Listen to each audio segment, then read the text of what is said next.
우리 오늘 로마서 5장 말씀을 통해서 하나님의 말씀을 함께 나누겠습니다.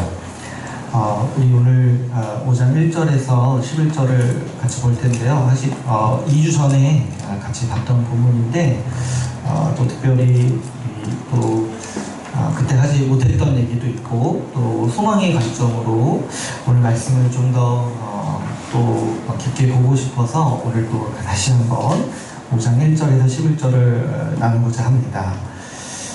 오늘 이제 말씀에 보면은 이제 이 소망에 대한 얘기가 나오는데, 이 소망에 대해서 이 성경에서 이제 말하는 부분이 굉장히 오늘날 살아가는 우리에게 새롭게 다가올 때가 많은 것을 알게 돼요.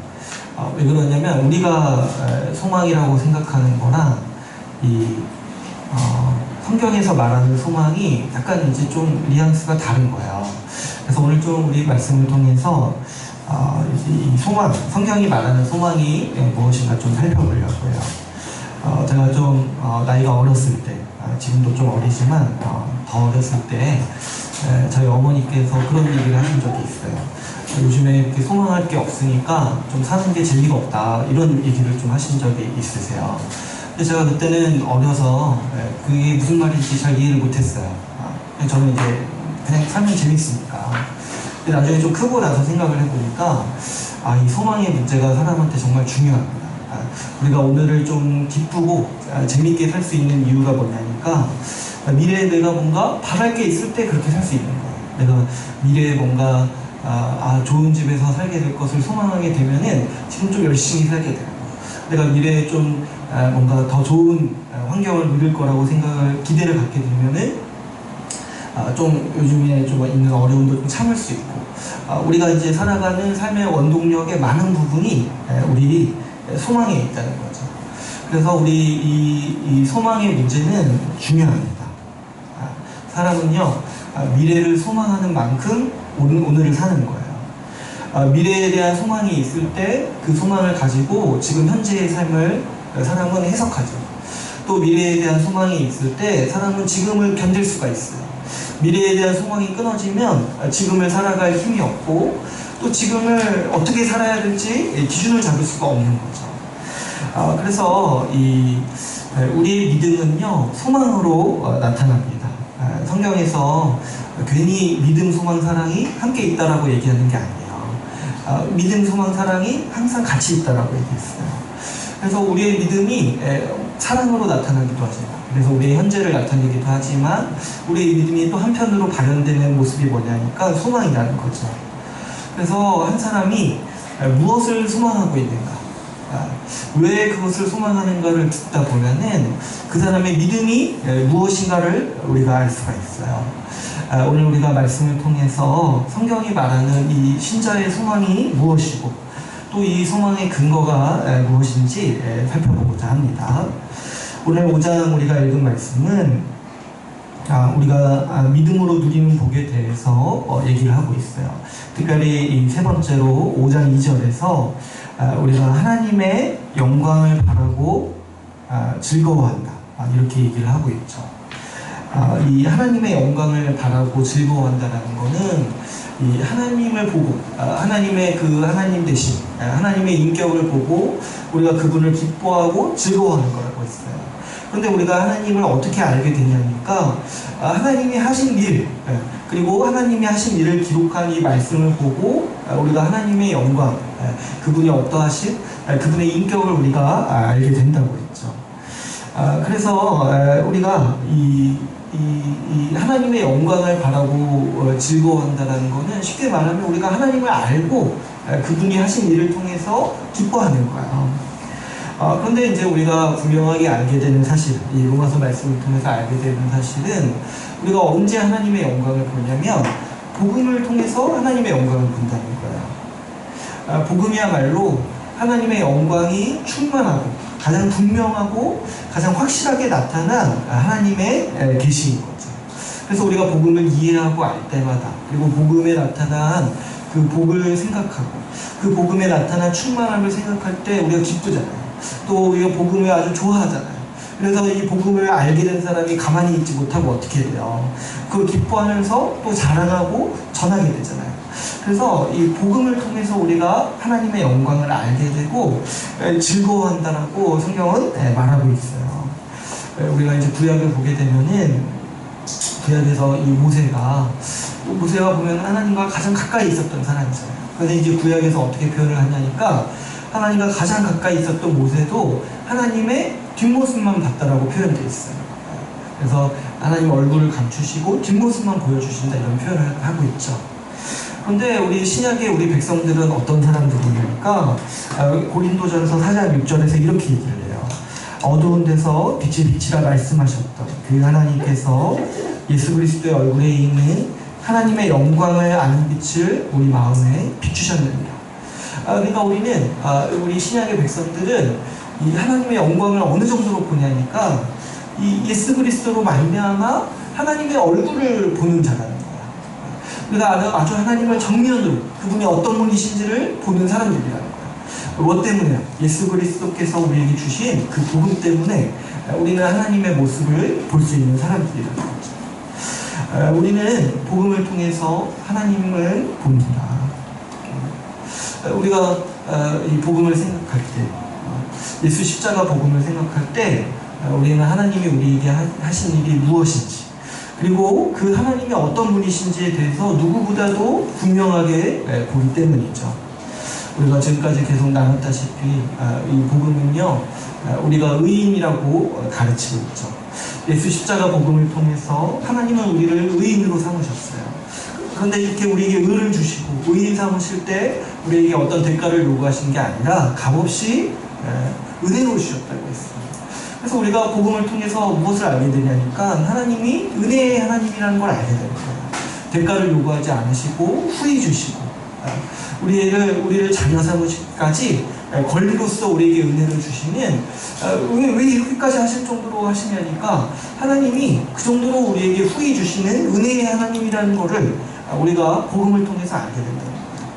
만약에 복음이 아니라면 우리는 하나님이 그런 분이라는 걸 알기가 쉽지 않죠.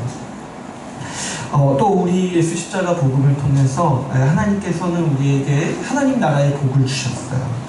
성령을 보내주시고 또 교회를 통해서 이 땅에서 하나님 나라의 복락을 누리도록 하셨죠.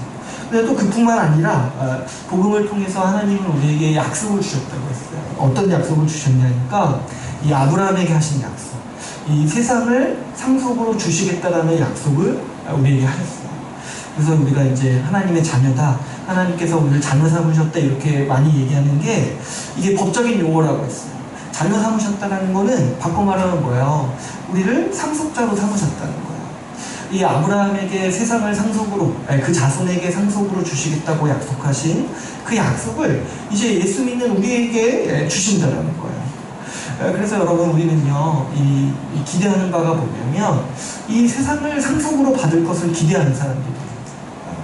예수님이 다시 오실 때, 주님께서 다시 오실 때 주님은 이 세상을 새롭게 하시고 회복하실 거예요. 지금 이제 요즘에 보면 사실 이 지구에 좀 사람이 해결할 수 없는 일들이 좀 많이 일어나잖아요. 이렇게 뭐가 있어요.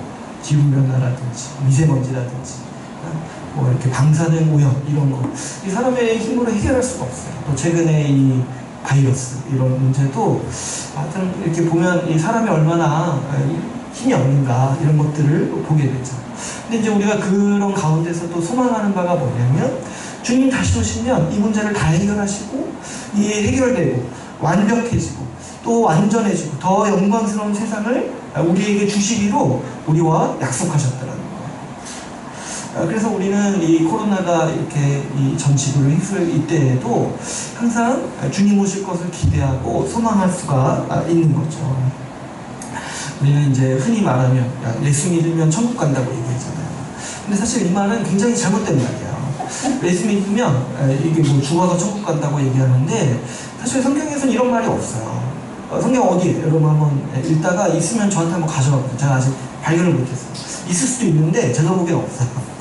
예수 믿으면 죽어서 천국 간다는 얘기가 성경에 없어요. 정확히 이 말을 정확히 성경적인 언어로 바꿔 말하면 예수 믿으면 하나님 나라 천국을 상속으로 받는 거예요. 하나님 나라가 우리에게 오는 것이고, 하나님 나라를 우리가 상속으로 받는 게 예수 믿을 때 우리에게 약속하신 하나님의 구원의 약속이신 거죠. 우리는 살면서 이 교회를 통해서, 성령을 통해서 하나님 나라, 천국을 누리기 뿐만 아니라 주님 다시 오실 때 또 우리의 부활 이후에 하나님 나라를 상속으로 받는 사람들입니다. 이게 예수 십자가 복음에 약속하신 하나님의 구원에 대한 약속인 거죠. 그래서 우리가 이 복음을 알고, 제가 지금 잠깐 짧게 얘기했지만, 그래서 이거 이렇게 더 얘기하려면 시간이 많이 필요한데, 제가 짧게 얘기했지만, 이 복음의 내용들을 살펴볼 때, 하나님이 얼마나 우리에게 은혜로우시고, 또 후히 주시는 분인지를 우리가 생각할 수가 있죠. 사실 여러분, 우리가 아무것도 하지 않았어요. 그냥 예수 그리스도 믿었을 뿐인데, 주님은 우리에게 뭘 약속하시냐니까, 세상을 주시겠다라고 약속하시는 거예요. 아무것도 안 했는데, 우리가 뭐 열심히 세상을 얻기 위해서 노력한 게 없잖아요. 근데 주님은 예수 믿었다는 이유 하나만으로, 하나님의 자녀로 입양됐다는 이유 하나만으로 이 하나님 나라를 우리에게 주시겠다라고 약속하시는 거예요. 그래서 우리가 복음을 통해 감탄하고, 복음을 통해서 이 하나님의 뜻을 알게 되고, 하나님의 하신 일을 알게 되니까, 우리가 복음을 듣고 기뻐할 때마다 이 표현하는 게 뭐냐면, 우리가 하나님의 영광을 보고 기뻐한다는 거예요. 하나님의 영광을 바라보고. 그래서 여러분, 우리 삶에는 항상 이 소망이 있습니다. 주님께서요, 성령을 통해서, 또 그리고 이 교회를 통해서 천국의 삶을 주시겠다라고 약속하셨으니까, 우리는 이 교회를 통해서 하나님 나라의 복을 누리기를 소망하면서 살아가면 되는 거죠. 또 우리는 그뿐만이 아니에요. 우리는 죽음 이후에도 소망이 있어요. 오히려 우리의 가장 큰 소망은 우리 죽음 이후에 있는 거예요.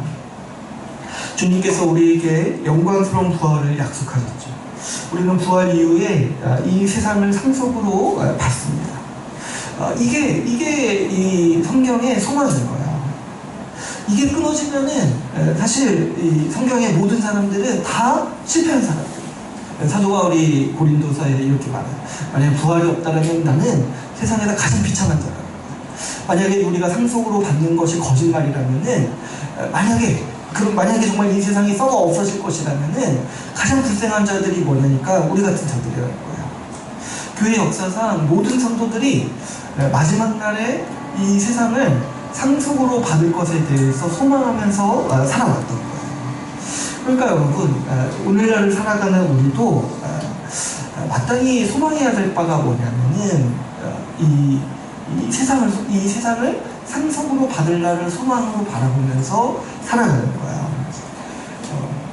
오늘날 이 잘못된 신학이 있어가지고 이 세상이 없어질 거라고 생각하시는 분들이 있는데, 그런 분들은 정말 나쁜 분들이에요.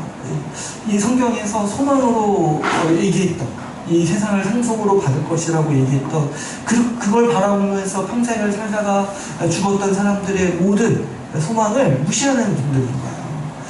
또 오늘날 많은 분들이, 제가 곰곰이 생각해보니까 이 성경의 시대보다 좀 평균 수명이 늘어났어요. 그러다 보니까 좀 이 세상을 더 생각을 하게 돼요. 앞으로 올 세상이 아니라 이 세상에서 좀 잘 먹고 잘 사는 거에 더 좀 이 정력을 쏟는 것 같아요. 근데 사실 그것도 성경의 소망과 다른 거예요. 성경의 가장 큰 소망은 뭐냐니까, 하나님께서 우리에게 하나님 나라를 상속으로 주실 날이 온다는 거죠.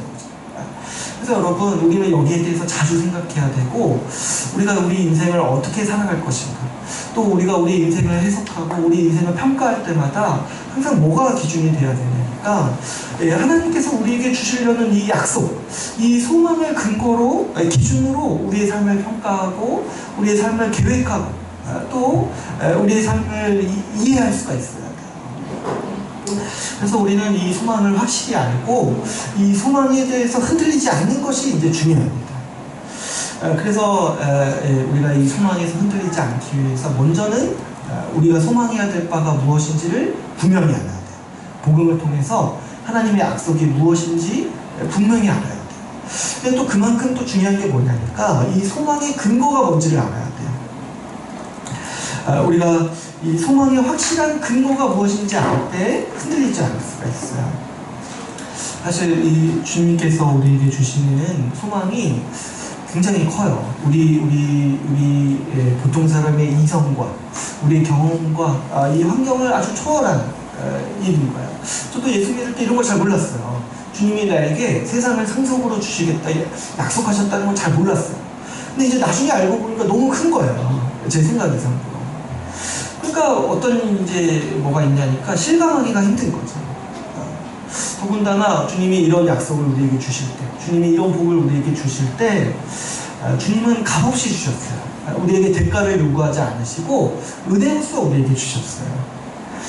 우리가 천국을 누릴 만한, 천국을 상속으로 받을 만한 어떤 일을 하지 않았는데도 주님은 우리에게 은혜로 믿음을 보시고 이 모든 복을 다 주신다는 거예요. 근데 이제 우리가 살아가는 국면에 이런 게 있는 거죠. 한 일이 없는데 무언가 받으면 사실 당황스럽고 믿기지가 않는 거예요. 내가 계속 놀았는데 갑자기 어떤 분이 나한테 급여를 주신다고 하면은 뭐예요? 믿기지가 않는 거예요. 내가 한 일이 없는데 받으니까. 그러니까 실감이 안 나는 거죠.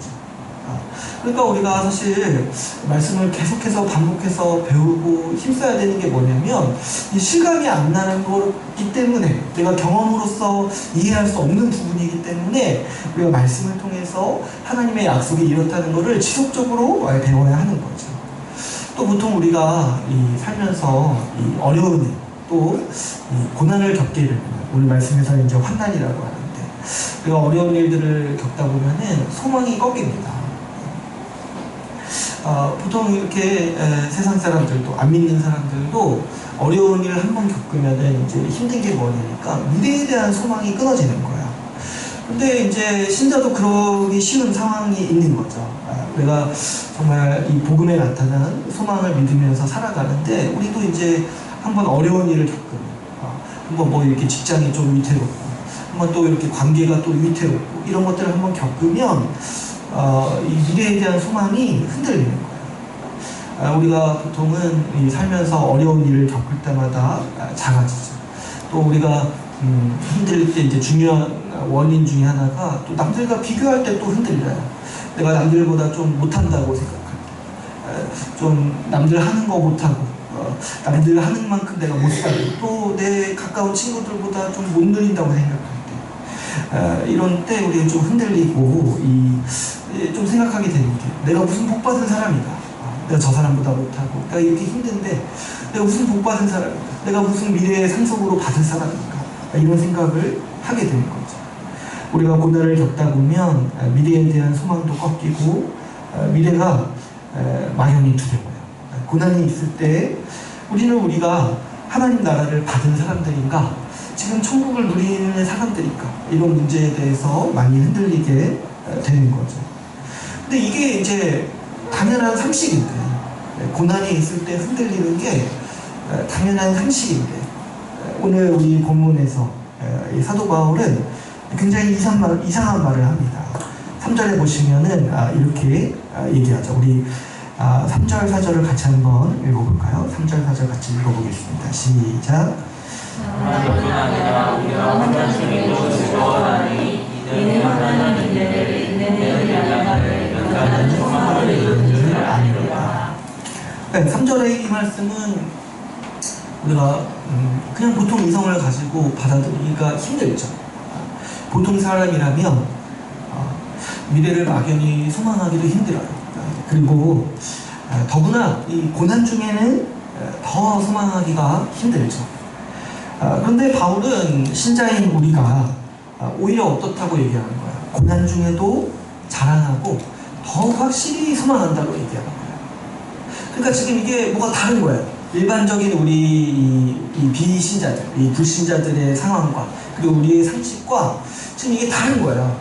하나님이 우리 신자에게 주신 소망, 우리 믿음은요, 오히려 고난 때 더 강해지고 고난을 통해서 이 소망이 더 확실해진다는 거예요. 왜 그렇다라고 이 사도 바울은 오늘 본문에서 얘기하고 있습니까?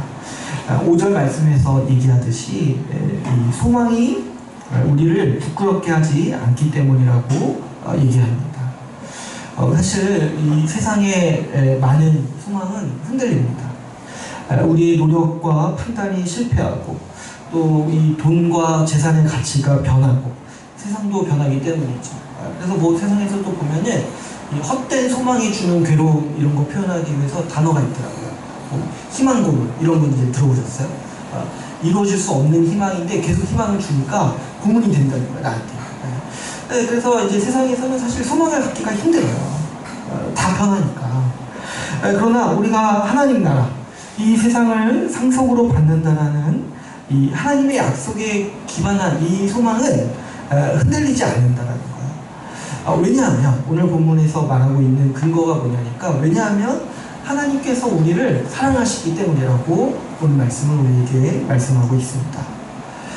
우리의 소망이 견고한 이유에 대해서 5절에서 이렇게 말씀하고 있죠.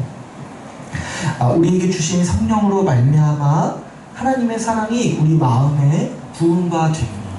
그러니까 이 부은 바 되었다라는 게 뭐냐니까, 이 풍성한 하나님의 사랑이 우리 가운데 부어졌다는 거예요. 하나님의 사랑이 우리가 다 담을 수 없는 하나님의 풍성한 사랑이, 하나님 우리에게 사랑을 뭐 이렇게 찔끔 주시고 이렇게 언제 가끔가다 한 번씩 주시고 이게 아니라 아예 그냥 이렇게 부으셨다는 거예요. 근데 부을 때 보면 어때요? 이 부는다는 동작을 한번 생각해 보세요, 여러분. 부을 때 어떤 작정으로 우리는 부어요? 이렇게 뭔가 다 쏟아버릴 작정으로 이렇게 부으시는 거예요. 뭐 이렇게 붓다가 이렇게 좀 이렇게 뭔가 뭐 남길 수도 있지. 하나님이 지금 부으신다는 건 뭐야? 이 대야에 하나님의 사랑이 담겨 있는데 이거를 그냥 우리에게 아주 흠뻑 젖도록 부으신다는 거예요.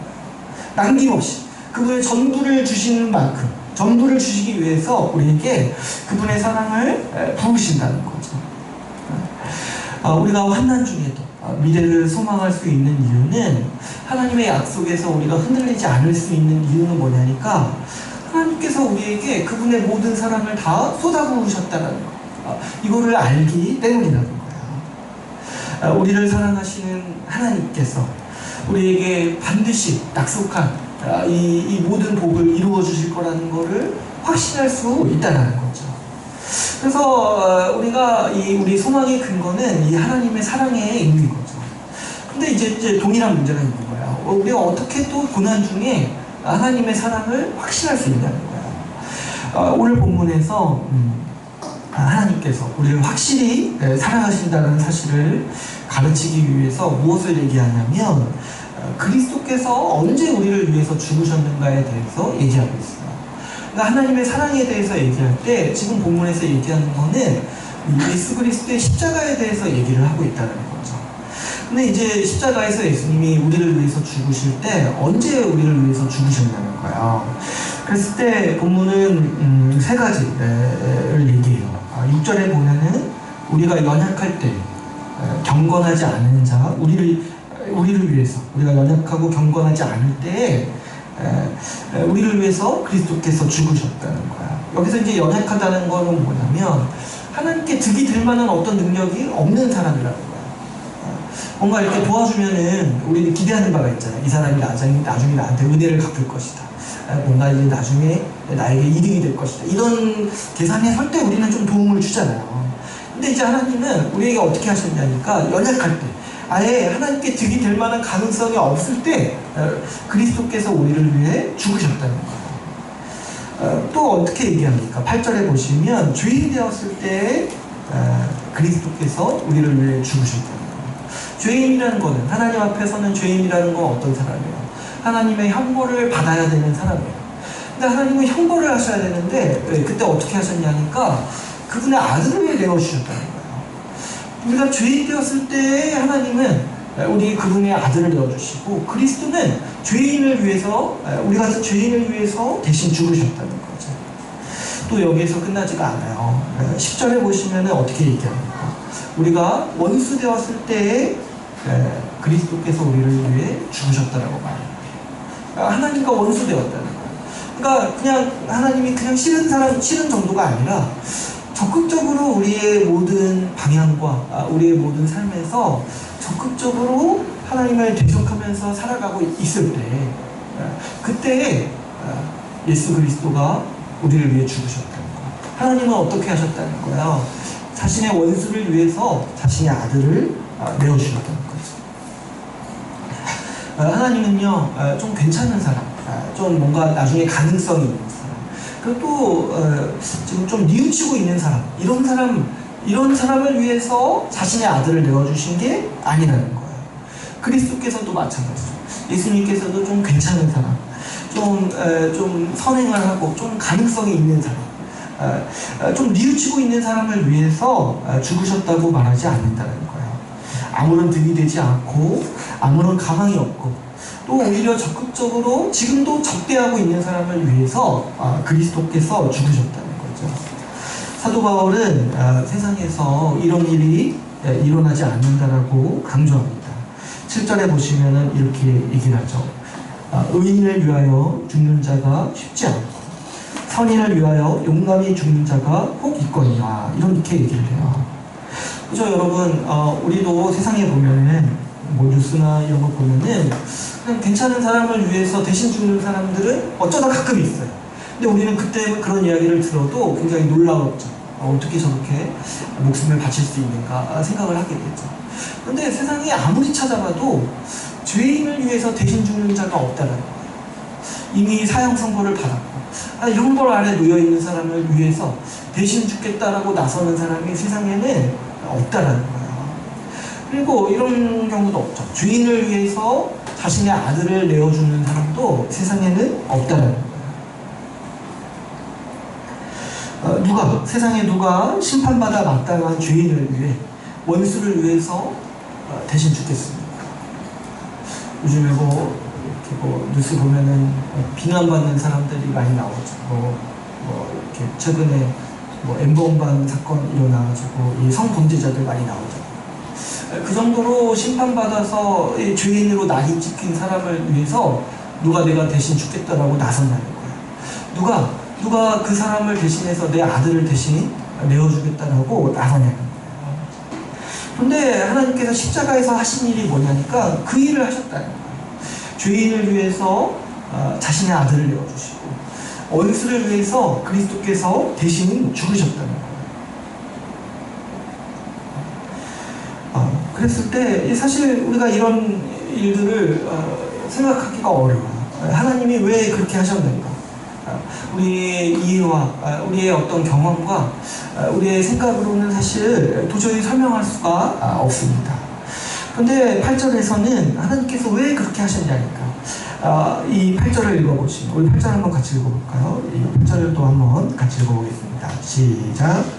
우리가 죄인 되었을 때 그리스도께서 우리를 위하여 죽으심으로 하나님께서 우리에 대한 하나님의 사랑을 확증하셨습니다. 이 8절에서는 이 하나님이 왜 이렇게 하셨냐니까 하나님 이 일을 통해서 하나님의 사랑이 확증되었답니다. 우리를 사랑하시는 하나님의 사랑이 결코 변하지 않고 그분의 전부를 주시는 하나님의 사랑이 결코 취소되지 않는 사랑이라는 거, 그래서 이 사랑을 신뢰하면서 살 수 있다는 게 이 일을 통해서 확증되었다는 거예요. 하나님의 사랑이 부흥화 됐는데 그게 언제냐니까 십자가에서 예수님이 죽으실 때 그분의 전부가 우리를 향해서 부흥화 되었다는 거예요. 그래서 이 8절에서 뭘 얘기하냐니까 하나님의 사랑이 이 일로 말미암았어요. 이 십자가에서 예수 그리스도가 우리 같은 자를 위해서 죽으신 그 사건으로 말미암아서 하나님의 사랑이 확증되었다라고, 증명되었다라고 얘기하고 있는 것이죠. 여러분, 하나님의 사랑은요, 우리 같은 죄인을 위해서 자신의 전부를 주신 사랑이에요. 하나님의 사랑의 크기를 우리가 감히 계산할 수가 없어요. 우리 같은 죄인을 위해서 그리스도 같은 분이 대신 죽으셨다는 거예요. 이 간극이 하나님의 사랑의 크기예요. 우리가 신자로서 살아갈 때 가장 이제 풀리지 않는 신비가 여기에 있는 거예요. 어떻게 주님은 나 같은 자를 위해서 그리스도를 내어주셨을까? 어떻게 주님은 나 같은 자를 위해서 대신 죽으셨을까? 이게 우리가 신자로서 살아가는 평생의 의문이고 신비고 또 감사인 것이죠. 이 사랑, 나 같은 자를 위해서 그리스도 같은 분이 죽으셨다. 이 사랑으로 말미암아서 우리는 우리 고난 중에서도 우리의 복을 확신하고 소망을 가질 수 있다라고 오늘 본문은 우리에게 가르쳐주고 있습니다. 우리는 주님께서 우리에게 주신 소망이 반드시 이루어지리라고 확신합니다. 그래서 우리는 이 소망으로 우리를 부끄럽게 여기지 않는 거예요. 우리가 소망을 가져도 부끄럽지 않다라고 얘기하고 있는 것이죠. 여러분, 우리가 얼마나 이 하나님의 견고한 사랑에 기반을 둔 사람입니까? 우리는 우리의 경험이나 우리의 생각을 가지고 하나님의 사랑을 논할 수 없어요. 우리가 무엇을 하면 하나님이 복 주시고 무엇을 안 하면 하나님이 벌 주신다, 이런 류의 말을 우리가 감히 할 수가 없는 거예요. 하나님은 우리가 그분 보시기에 좋은 일을 해서 복 주시고 구원하시는 게 아니라는 거예요. 우리가 죄인 되었을 때, 우리가 원수 되었을 때 그분의 아들을 주셨어요. 그 아들을 주신 하나님께서요, 나중에 이제 좀 우리의 흠을 찾아내서 벌하시겠다는 거예요. 그 아들을 주신 하나님께서 우리가 죄인 되었을 때 우리를 위해서 아들을 주신 분이 그 이후에 뭐 좀 마음에 안 든다라고 너는 좀 이런 거 안 주게 이렇게 얘기하시겠냐는 거예요.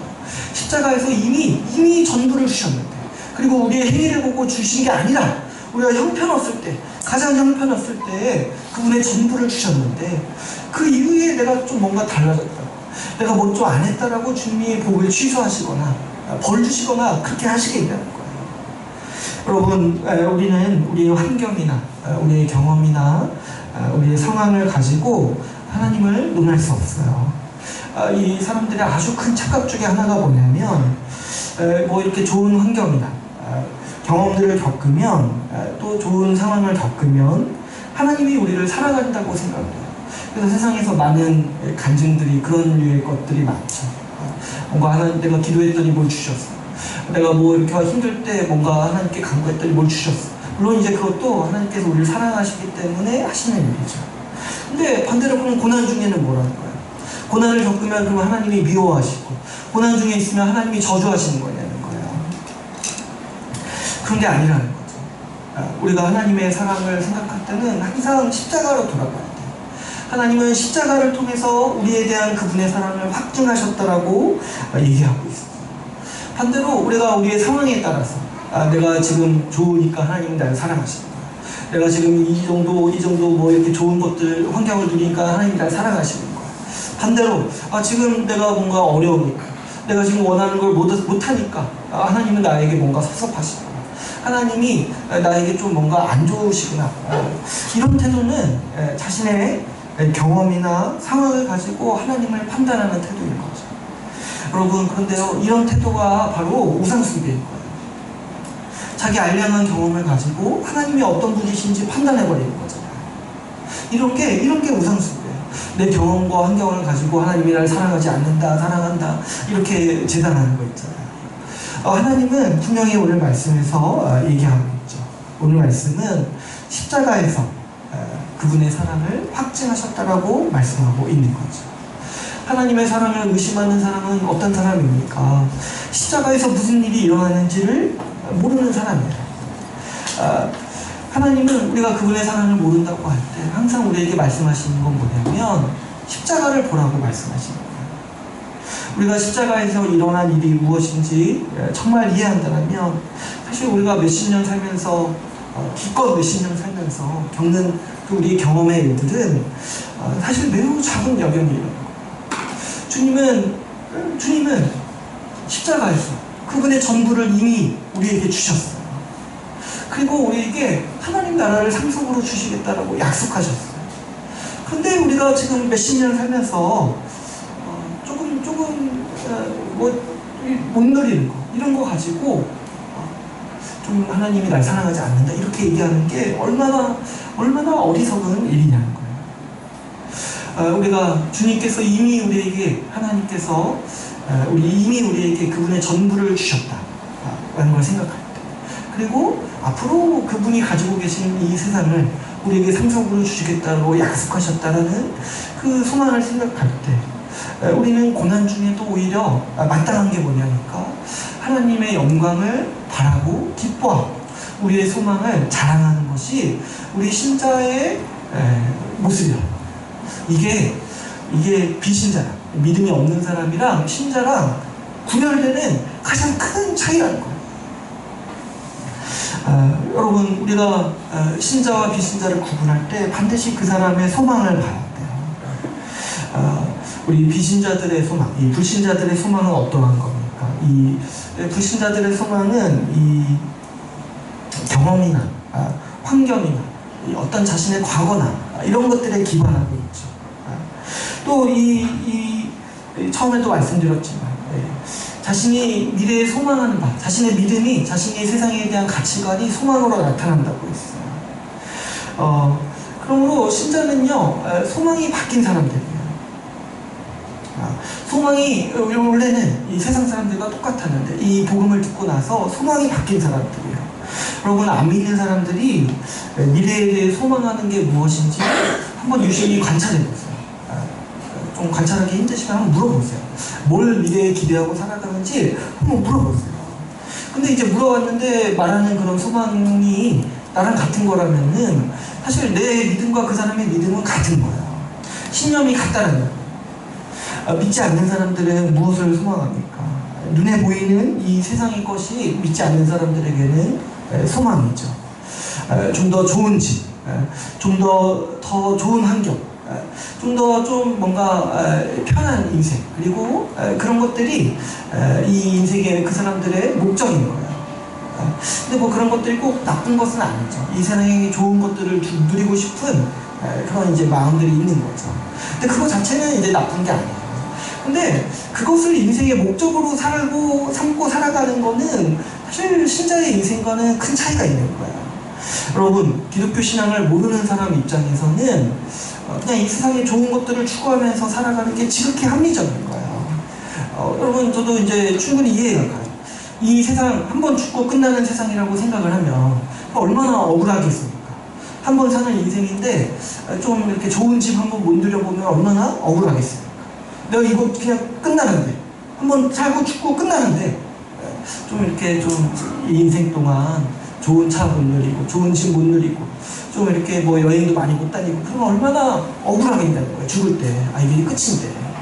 그러니까 이제 불신자 입장에서는 이걸 얻기 위해서 이 세상의 좋은 것들을 얻기 위해서 전력을 다해서 살아가는 게 아주 지극히 합리적인 거예요. 그러나 우리 신자들은 어떤 사람들입니까? 신자는 하나님의 영광을 바라보고 즐거워하는 사람들이에요. 그래서 우리의 신자들은 언제나 하나님이 주신 하나님 나라를 소망하면서 살아가는 사람들이죠. 신자의 소망은 항상 이 하나님이 주시고자 하는 천국에 있어요. 하나님 나라에 있어요. 이 땅에서 하나님이 이미 주신 하나님 나라의 복락을 성령을 통해서 교회를 통해서 누리기를 원하는 게 우리 신자들의 이 삶의 소망이죠. 또 우리 마지막에 인생의 끝을 소망할 때 우리는 무엇을 바라보냐니까 하나님께서 그분의 나라, 이 세상 전체를 상속으로 우리에게 주시겠다라고 얘기하는 것. 그 소망이 우리의 삶의 원동력이고 지금 우리가 꿈꾸는 인생이라는 거야. 그래서 우리 신자는요, 천국을 누릴 것에 대한 소망으로 오늘을 살고 견디는 사람들이라는 거죠. 이 소망이 크기 때문에, 여러분, 우리 소망이 얼마나 크니까 세상 전체를 상속으로 받잖아요. 그러니까 사실 신자는 견딜 수 있는 고난도 큰 거예요. 소망이 워낙 크다 보니까. 여러분 우리가 이 소망을 가지고 살아갈 때 인생의 웬만한 고난은 사실 가볍다고 생각할 수가 있어요. 우리가 자주 그래서 주님 다시 오십시오. 주님끼리 기도하는 이유가 뭐냐니까 주님 다시 오시는 우리 인생의 아주 최고의 복이 펼쳐지거든요.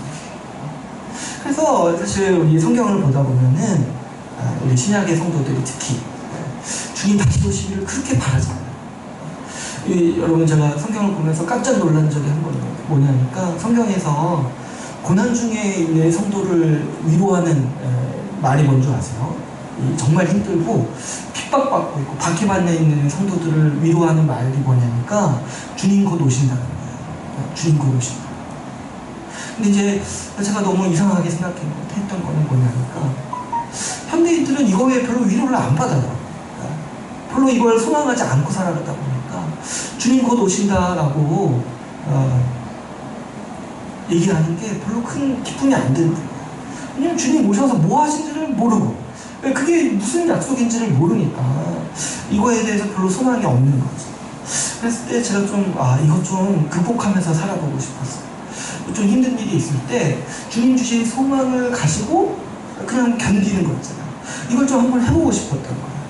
우리 교회는요 항상 이 주님 오셔서 이 교회를 통해서 하나님 나라를 누릴 것을 소망할 뿐만 아니라 주님 오셔서 우리가 세상을 상속으로 받을 것에 대해서 소망하면서 살아가는 거예요. 그래서 이제 성경에서 이 인사하는 말이 뭐냐니까 이 주님 곧 오신다는 거예요. 헤어질 때 줄여서 이 마라나타 이렇게 얘기하잖아요. 주님 곧 오신다. 그래서 제가 이제 초창기에 그런 얘기도 한 적이 있어요. 우리 인사를 좀 바꿔보자. 우리 안녕이라고 하지 말고 안녕은 좀 너무 현세적이잖아요. 지금 잘 지내라는 말이잖아요. 근데 이제 주님 곧 오신다 이 말로 좀 인사해보자 이렇게 했는데 이제 사실 좀 어렵더라고요. 기니까. 근데 아무튼 이제 우리 이 교회의 소망, 신자의 소망이 무엇이니까 주님이 곧 다시 오신다는 거예요. 그래서 우리가 이 세상 전체를 상속으로 받는 거다. 근데 또 그때뿐만 아니라 우리가 교회를 통해서 성령을 통해서 하나님이 주시는 그 하나님 나라의 복을 지금도 누리면서 살아간다는 게 우리 신자의 소망이라는 거죠. 또 그뿐만 아니에요. 우리 신자와 비신자는 이 소망의 근거가 다릅니다. 비신자는요 지금 이 세상에 눈에 보이는 것들을 소망하니까 지금 소망의 근거도 그런 것들이에요. 자신의 노력이나 지금 가지고 있는 재산이나 수입을 가지고 미래를 소망하죠. 지금 모아둔 돈, 지금 다니는 직장, 지금 가지고 있는 재산이 있을 때 미래를 사람들이 소망합니다. 그래서 이 비신자들의 이 소망의 근거의 특징은 뭐냐면 환경이나 자신의 경험에 의존해요.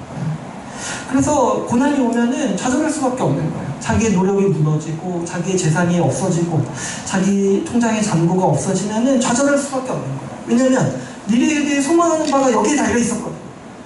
미래에 대해 내가 확신하는 바가 내 통장 잔고에 달려 있었거든요. 그러니까 이런 게 무너지면은 다시 회복할 수 있는 힘이 없는 거죠.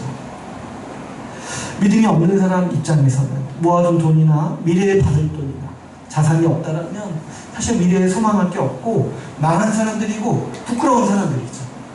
그러나 신자는 교회는 절대로 그렇지 않습니다. 하나님께서 이미 모든 것을 다 주신 십자가를 생각해 볼 때 우리는 미래의 하나님 나라를 상속으로 확실히 받는 사람들입니다. 그러므로 우리에게는 항상 소망이 있는 거예요. 왜냐하면 우리 소망의 근거가 내 경험이나 내 노력에 달려있지 않거든요. 십자가에 달려있어요. 십자가가 진짜 일어난 일이라고 믿는다면 우리는 미래를 확실히 소망할 수 있어요. 우리가 죄인 되었을 때 이미 그분의 아들을 내어주신 분이 우리를 의인 삼으시고 자녀 삼으셨는데 그분의 전 재산을 우리에게 마땅히 상속으로 주시지 않겠냐는 거예요. 십자가에서 하나님은 이미 우리에게 그분의 전부, 그분의 외아들을 내어주셨어요. 그래서 우리를 자녀 삼으시고 의인 삼으셨어요. 그럼 우리에게 하나님이 더 좋은 것을 주시지 않겠습니까? 그럼 우리에게 하나님이 반드시 그분의 전부를 다 우리에게 주시지 않겠습니까? 우리가 십자가를 믿을 때 우리에게는 확고한 내가 어떠해도 내 상황이 어떠해도 내 인생이 어떠해도 내가 어떤 일을 겪어도 흔들리지 않을 수 있는 확실한 소망의 근거를 가질 수 있는 것이죠. 여러분 우리는 소망으로 구원을 받았어요. 이 소망이 우리를 부끄럽게 하지 아니합니다. 그러므로 고난이 올 때 마치 하나님도 없고 소망이 없는 것처럼 흔들리지 마세요. 그렇게 살아가세요. 전 가만 보면 신자가 고난을 겪을 때 뭐 소망도 없고 하나님도 없어 보여요. 근데 이제 그러면 안 되는 거예요. 왜 고난이 올 때 힘드냐고 생각해 보면 소망의 근거를 다 나에게서 찾았기 때문인 거죠. 근데 정말 그때마다 한 번씩 돌아보세요. 내가 정말 십자가를 믿는지, 십자가에서 주님이 나를 위해서 죽으셨다는 거 그거 하나 정말 믿는지 그걸 돌아보는 거예요. 그걸 믿을 때 우리 소망, 앞으로 우리 미래가 나 자신에 달려있지 않다는 거를 우리는 분명히 보아서 알 수가 있는 거죠. 십자가를 믿는다면 십자가에서 일어난 일을 실제로 믿는다면 우리는 어떠한 삶의 순간에도 소망을 가질 수가 있습니다. 특별히 우리 앞으로의 미래에 대한 이 상상력, 미래에 대한 어떤 비전, 이 꿈을 절대로 하나님이 주신 약속보다 하찮은 것에 신자들은 쏟지 말아야 됩니다. 여러분, 우리가 자주 접하는 광고나 TV 프로그램들은 우리가 이 무의식 중에 우리 미래에 대한 소망을 바꾸고 있어요. 이런 거죠. 이런 집에서 살면은 천국 같을 거다. 이 차를 타면 인생이 행복할 거다. 이 제품을 쓰면 복된 사람이다. 이런 비전을 우리에게 제시해 주는 거예요. 그래서 우리 인생의 목적이 그런 것들을 얻기 위해 살아가도록 무의식적으로 바꾸는 거죠. 그래서 여러분, 제가 생각했을 때 신자는 적어도 광고보다는 말씀을 많이 봐야 돼요. 한번 여러분 좀 곰곰이 생각해 보세요. 제가 고민을 많이 했는데 광고보다 말씀 많이 보는 게 많이 노력해야 돼요. 왜냐하면 우리가 살아가는 삶은요, 광고의 연속이에요. 저는 이제 광고를 보는 게 너무 싫은데 그냥 이제 인터넷 브라우저만 열어도 광고가 나오고, 또 최근에는 저희 집 엘리베이터에 광고판을 아예 누가 설치해버렸어요. 보기 싫은 거예요. 안 보겠다 생각을 해도 딱 타고 나서 소리가 나면 딱 보게 돼요. 근데 이제 광고 자체가 나쁘다기보다는 광고가 우리에게 비전을 심어준다. 미래에 대한 소망을 심어준다는 거야. 이걸 가지면 너는 행복해질 거야. 이걸 가지면 너 인생이 복될 거야. 여러분, 우리가 드라마를 볼 때도 아주 요즘에 어떤 드라마는 아주 대놓고 광고를 하더라고요. 이런 것들이 있는 거죠. 근데 드라마 자체는 뭐 해로운 게 아니에요.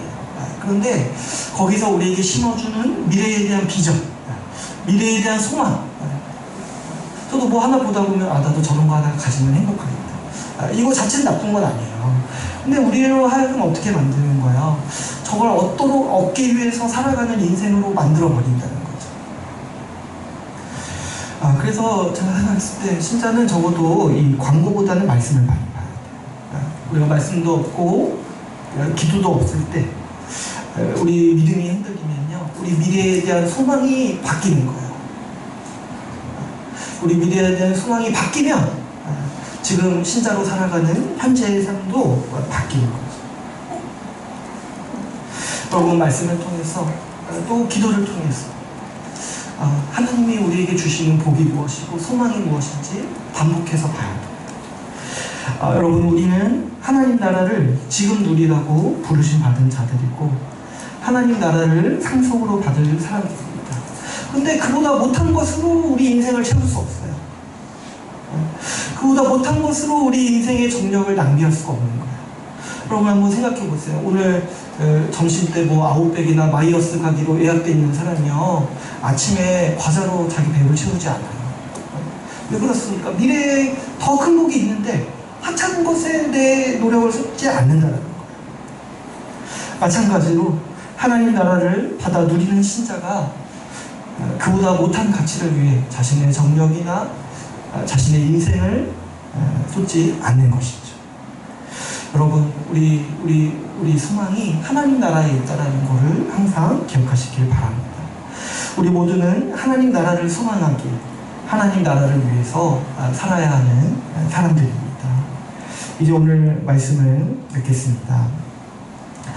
우리는 하나님의 영광을 바라고 기뻐하고 자랑하는 사람들입니다. 오늘 말씀은 우리가 고난 중에 있을지라도 기뻐하고 자랑한다고 말합니다. 이게 세상 사람들과 우리의 차이인 거예요. 왜냐하면 우리에게는 무엇보다 확실한 소망이 있기 때문이죠. 우리는 십자가를 볼 때 우리의 현재와 미래를 확신할 수 있습니다. 우리는 지금도 하나님의 극진한 돌보심 가운데 있습니다. 그리고 미래에 기대할 영광이 있어요. 주님께서 지금도 우리를 돌보시고 앞으로 우리에게 세상을 산성물로 주시기 위해서 지금도 일하고 계십니다. 우리의 소망은 우리가 가진 은행 잔고보다 더 확실한 기반 위에 있습니다. 왜냐하면 그리스도께서 우리가 죄인 되었을 때 우리를 위해 죽으셨기 때문입니다. 여러분, 우리가 우리 자신을 미래의 세상을 상속으로 받을 자로 여기면서 살아갑시다. 주님께서 우리에게 천국을 약속하셨어요. 지금 주시겠다고 약속하셨어요. 그러므로 지금 교회를 통해 하나님 나라를 누리기 위해서 우리가 힘을 다하면서 살아갑시다. 또 미래에 이 세상을 받을 것을 소망으로 바라보면서 우리 삶을 기쁘게 살아갑시다. 우리는 항상 소망이 있으니까 우리는 항상 우리 삶을 재미있게 살아갈 수 있는 사람들이에요. 십자가를 믿기에 하나님 나라를 소망하면서 살아가는 우리 주의 나라 교회가 되기를 간절히 소망합니다. 오늘 말씀을 마치고 같이 기도하는 시간을 갖도록 하겠습니다. 우리 이 시간 우리 말씀을 가지고 같이 기도하기를 원합니다. 여러분 말씀을 들으시면서 마음에 다가오는 기도 제목이 있다면 그 기도를 가지고 같이 기도하시길 바랍니다. 또 특별히 우리 교회를 위해서 또 같이 기도해 주시길 바랍니다. 이 하나님 나라의 약속에 이 교회가 중요한 차원입니다. 교회가 행복해야지 지금 누리는 하나님 나라를 확신할 수 있고 또 미래의 하나님 나라를 더 소망할 수가 있어요. 그래서 우리 교회가 정말 더 성경적으로 성숙하고 더 성장하면서 정말 이 교회를 통해서 하나님 나라를 소망하고 누리는 그런 주의 나라 교회가 되게 해달라고, 또 우리가 믿음으로 하나님 나라를 소망하면서 우리 인생을 기쁘게 담대하게 살아갈 수 있게 해달라고 우리 시간 같이 함께 기도하시겠습니다.